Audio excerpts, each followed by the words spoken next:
রণবীরের সবচেয়ে প্রিয় বন্ধুকে বলবে আমাদেরকে? সবচেয়ে প্রিয় বন্ধুকে? মা। রণবীরের সবচেয়ে প্রিয় বন্ধু মা? হ্যাঁ, বাবা।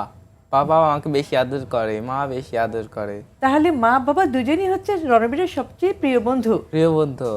বাবা মার সাথে অনেক গল্প হয়, তাই না? গল্প হয়। আর রণবীর তো বাবা মাকে অনেক কাজে সাহায্য করে। মাকে অনেক কাজে সাহায্য করি। বাবার সাথে রণবীরের বন্ধুত্বটা একটু শুনি। বাবার সাথে কি নিয়ে গল্প হয় রণবীরের? বাবার সাথে আমি দোকানে যাওয়া, তারপর?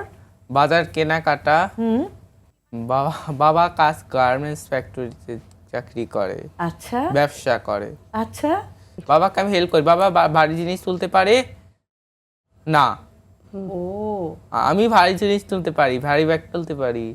তার মানে বাবা যেহেতু ভারী জিনিস তুলতে পারেন না, তাই বাবার ভারী ব্যাগটা তুলে নিয়ে আসে রণবীর এবং এভাবে বাবাকে সাহায্য করে। হ্যাঁ, এবার বাবাকে সাহায্য করে। বাবা রণবীরকে তখন কি বলে? ভালো পারি, ভেরি ভেরি গুড, যে? এক্সিলেন্ট, আচ্ছা, চমৎকার। তাই? তাই আমাকে সোনার ছেলে বলে। বাবা তোমাকে সোনার ছেলে বলে? তাই আসলেই কিন্তু আমাদের রণবীর একটা সোনার ছেলে। বাবার অনেক কথা শুনলাম রণবীরের মুখে। রণবীরকে বাবা সোনার ছেলে বলে এবং বাবা তো অনেক আদরও করে। অর্ডার করে। বাবাও কিন্তু রণবীরের একজন বড় বন্ধু, মায়ের মতোই। তো চলুন দর্শক, শুনে নেই রণবীরকে নিয়ে তার বাবার ভাবনার কথা।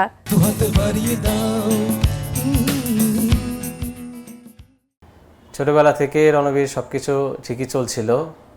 যখন 2 বছর 5 মাস বয়স ওর, তখন ওর ডায়াগনোসিস হয় যে ও অটিজমে আক্রান্ত। আসলে ওই মুহূর্তে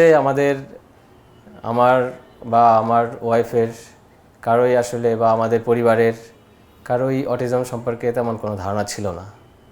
তো আসলে যখন আমরা প্রথম কানে শুনি যে ও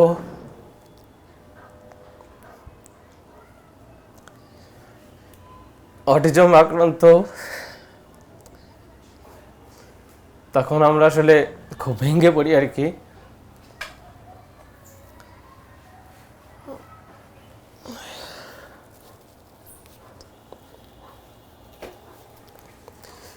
স্টিল নাও আমরা স্ট্রাগলিং করে যাচ্ছি, স্ট্রাগল প্রতিনিয়ত করতে হচ্ছে।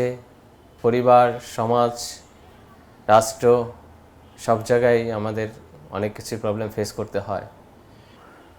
তো সবার কাছে আমার একটাই রিকোয়েস্ট, যাদের ঘরে আমাদের রণবীরের মতো সন্তান আছে,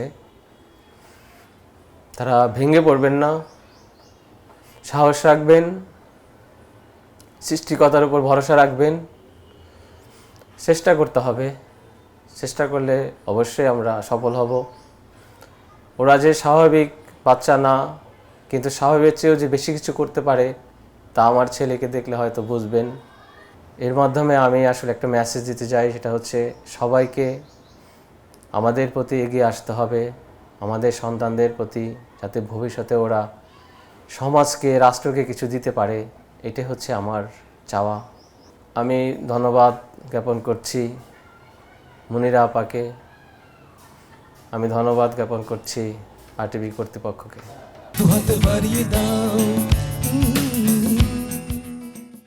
দর্শক, এতক্ষণ আমরা রণবীরকে নিয়ে রণবীরের বাবার কথা শুনছিলাম এবং বাবাদের গল্পগুলো মনে হয় একই রকম। ওনার মতো আমরাও চাই রণবীরদের ভবিষ্যৎটা সুন্দর হোক, একটি নিরাপদ ভবিষ্যৎ নিশ্চিত হোক।